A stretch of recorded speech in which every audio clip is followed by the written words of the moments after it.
Call to order the Board of Assessors meeting of May 28th, and it is 4:33 p.m. We're holding this meeting via Zoom.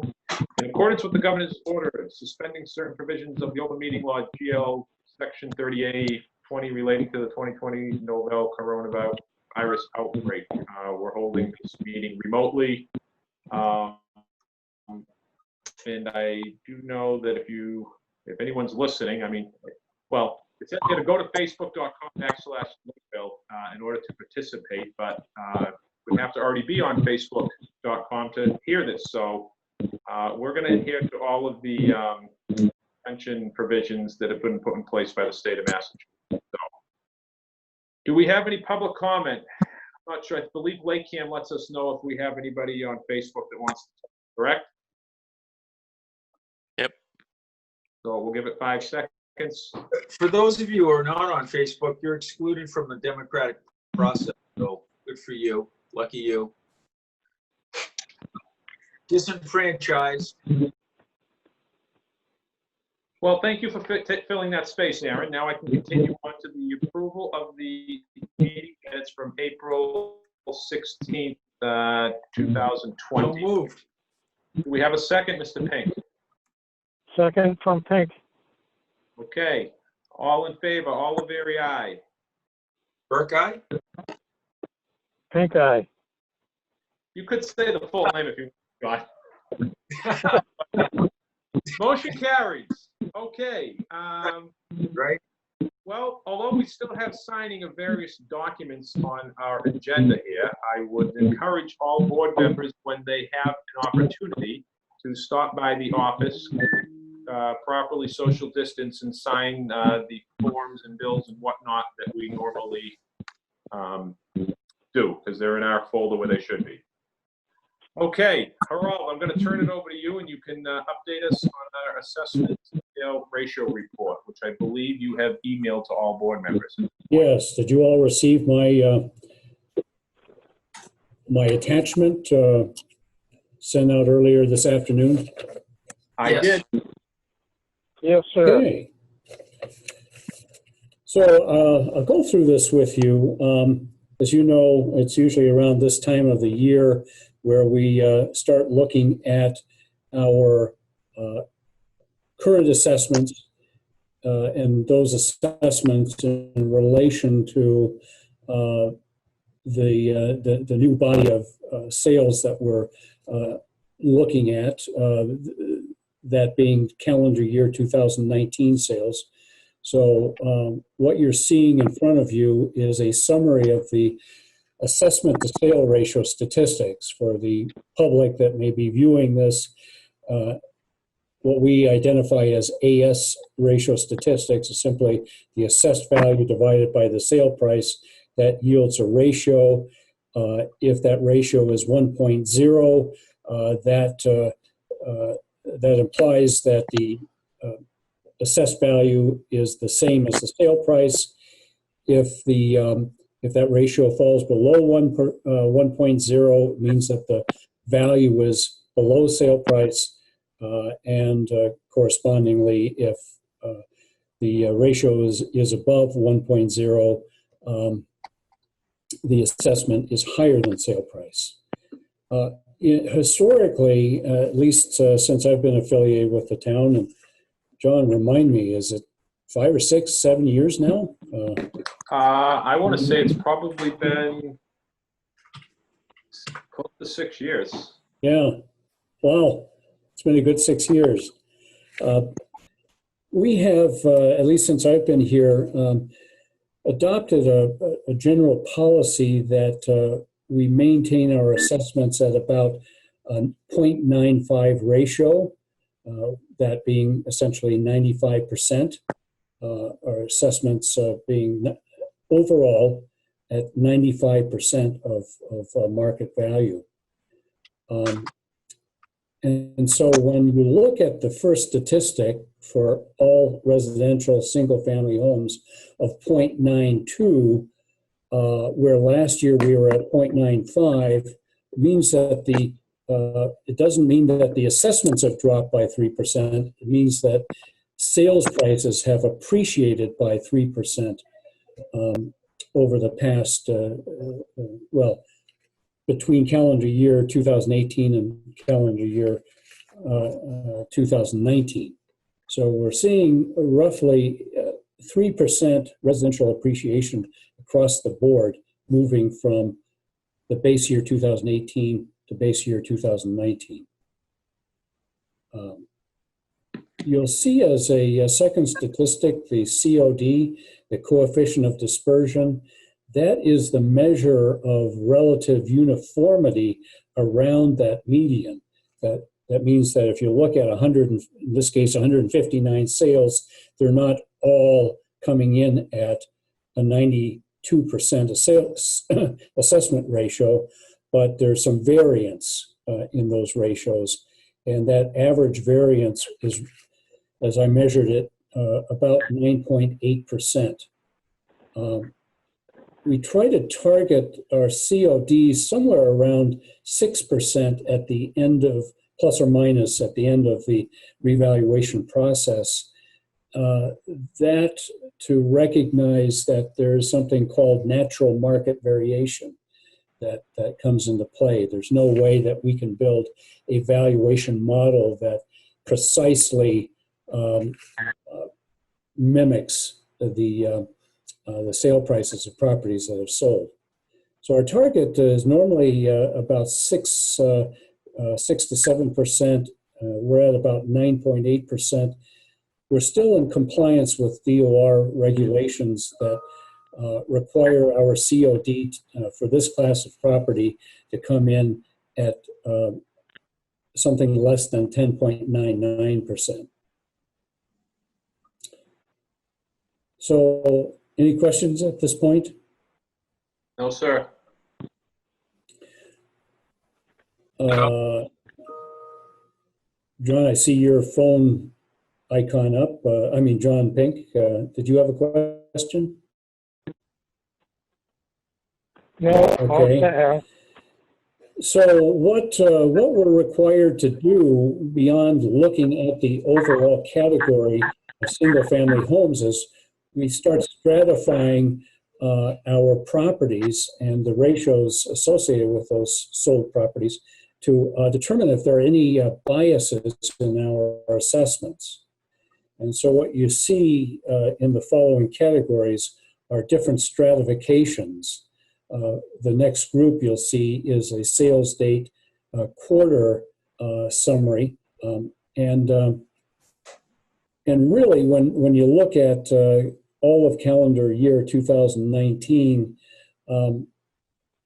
we're hovering at that 0.90 to 0.92. So we're not seeing any strong pattern of appreciation from the beginning of the fiscal year to the end of the fiscal year. The beginning of the calendar year to the end of the calendar year. Sales price quartiles look at the 159 sales. We array those from low sale price to high sale price, and then block those out in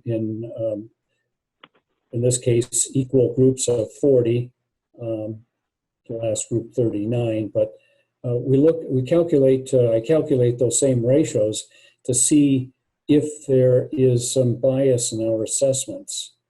And what we see here is that that quartile 1, which would be the low end sales, is at about 95% with a very high coefficient of dispersion. I don't want to dwell on that too much right now because I think the explanation lies in the further stratifications that we'll be looking at. Any questions at this point? No, sir. No question for me. Okay. So one of the breakdowns I'm looking at is how our valuation model speaks to land area. As you know, the standard building site in Lakeville is 70,000 square feet. as established by zoning. So I look to see how my lots with 70,000 square feet or less, how those ratios are looking. We're about 0.91%. Parcels that have sold that have larger land area, 43 properties at 0.93%. The variance between those two categories is relatively small. What that tells me is that we probably don't have a problem with our land model as it deals with properties across the spectrum of land sizes. Next category, economic neighborhoods. This is our way of reflecting the impact of location on values. And as you look at the sequence from economic neighborhoods 140 to 150 to our waterfronts at the other extreme, these are categories that, longstanding categories that have been established by our office for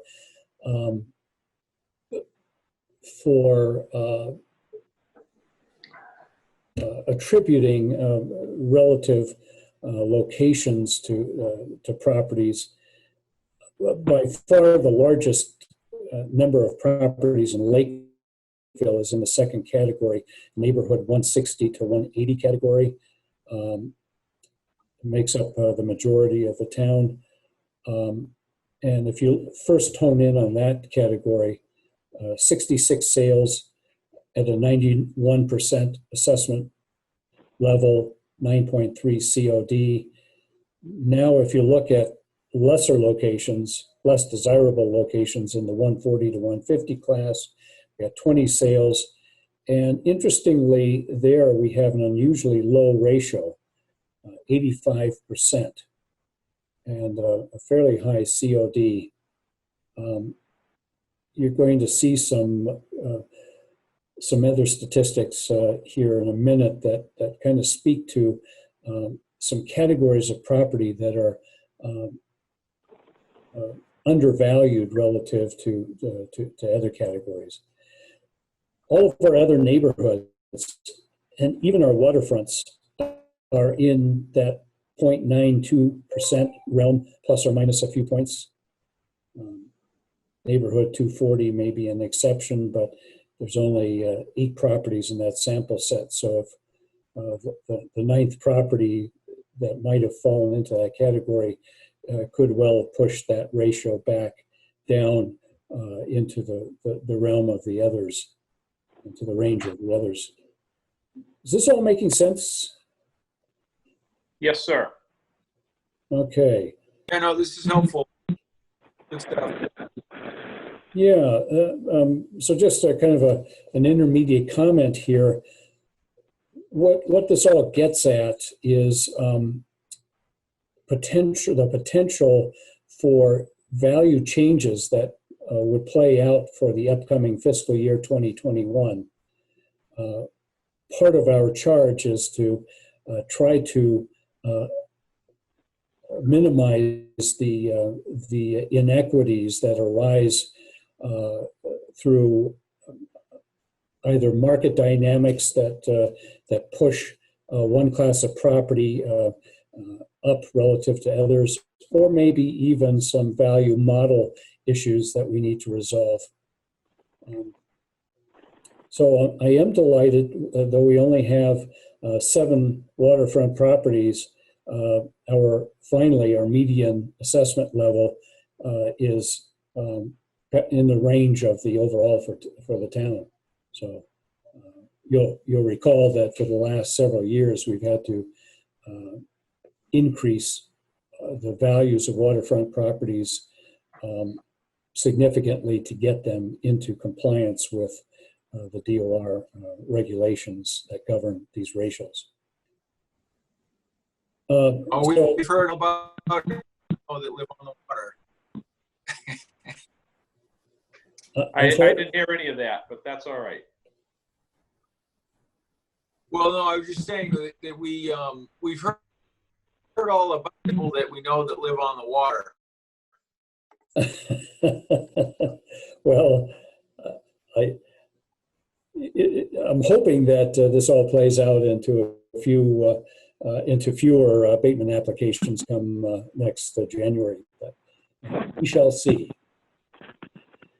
The next category, breakdown by styles of homes, and this is where I'm beginning to note some interesting correlations. You'll see, for example, our cottage homes, 7 sales at a low ratio of 0.87%.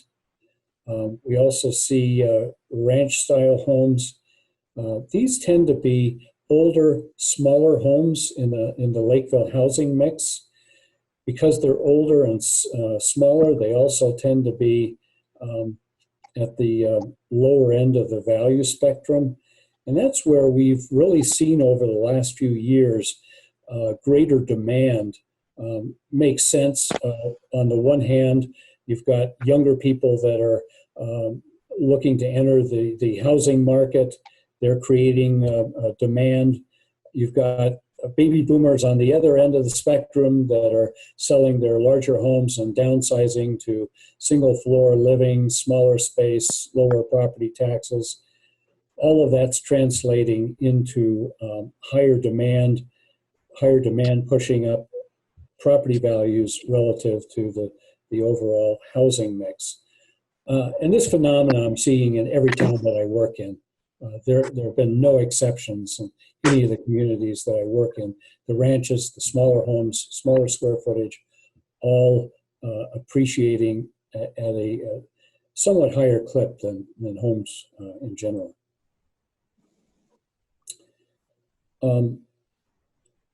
We'll see again in the construction grade category. This is our rating of the overall quality of construction. And again, the older, less well-built homes coming in generally with low ratios. That first category, grade 70, only 2 sales, so I wouldn't place much stock in the ratio that was produced. But in the categories 80 and 90, these are homes that display below average construction quality. Here, our ratios are quite low. That corresponds again with our next category, living area. The smaller homes under 1,000 square feet, very low ratio relative to the other homes, larger homes. And then finally, if we look at the age of the home, actually we're not seeing that same trend, though homes in the 1940s through late 79 have a slightly lower median ratio. So overall, my observations, as you see on the sheet, observation A, the overall level of value for Class 101 residential single-family properties indicates about a 3% market appreciation going from 2018 to 2019. And for the viewing public, that's always a little bamboozled by assessments. Our assessments often are as much as 18 to 24 months out of sync with the current market. So just bear that in mind. Second observation, most of the 101 stratifications indicate a reasonable level of assessment uniformity where our CODs are high. Those tend to be in the marginal properties. And if you look at the individual sales, these tend to be properties at the low end of the quality spectrum, homes that are in various states of disrepair. Those properties are frankly hard to value. Sometimes they sell at a premium, sometimes they sell for a rock bottom price. they're just challenging a subset of properties to value. Observation C, lower end properties characterized as older, small cottages and ranches appear relatively undervalued with a high level of assessment to sale price variability. D, there is a clear progression in median ratios as homes increase in size. This might tell me that one place that I need to make adjustments in our valuation model is in what we call our building size curve. I can actually adjust that curve to bring up the base values for smaller homes and progressively larger homes would realize little or no adjustment in that curve. Observation E, I already alluded to this, the six, actually I think there's 7 waterfront properties that appear to have reasonable assessment levels that we can live with. Lower grade homes, we just looked at this, that generally the ratios look good for all but the low end, lower quality homes.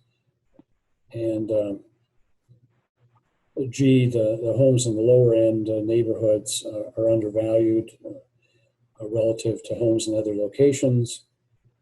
That, as you can imagine, also represents areas where we find the smaller homes. And then finally, I did look at the first quarter 2020 sales and those ratios, and you'll see actually that statistic in the last grouping under Class 101, first quarter 2020 sales. We had 36 sales with a median assessment level of 0.90. So on its face, that would suggest that going into calendar year 2020, that we were seeing continued price appreciation. So my recommendation, actually at this point, I have none, because I think what we want to really do is take some time over the next 2 quarters and revisit all of this end of the summer, maybe September, to see how, if COVID has had any impact on property values. There doesn't appear at this point to be any strong indication of an uptick or a loss in property values, but I think time will tell. Harald, Yes. at that point, just to clarify, I mean, obviously, as you pointed out, our assessments are historical based. So Yes.